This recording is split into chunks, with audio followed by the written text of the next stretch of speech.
Hello friends, welcome back to my channel Soma simple kitchen. আজ আমি আপনাদের সঙ্গে শেয়ার করতে চলেছি শাহি পটল পোস্ত।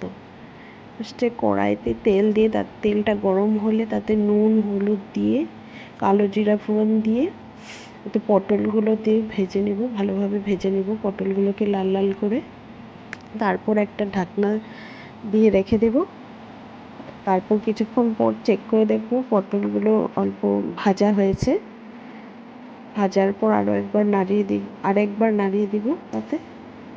তারপর একটা মিক্সিং জারে কাজু মগজ পোস্ত পেস্ট করে রেখেছিলাম, সেইটা দিয়ে দিব ওখানে। দিয়ে ভালো করে মশলাগুলো দিয়ে কষিয়ে নিব, তারপর কাঁচামরিচও দিয়ে দিব। তারপর ভালোভাবে ভেজে তাতে আরও নুন হলুদ দিয়ে দিতে হবে। ভালোভাবে মশলাগুলো যখন কষে যাবে তখন তাতে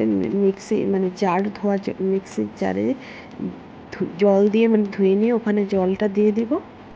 তারপর আরও কিছুক্ষণ ভেজে নেব মশলাটা। ভালো করে ভাজা ভাজা হলে মশলা থেকে তেল ছেড়ে দিলেই, অল্প জল দিয়ে ফুটিয়ে নিলেই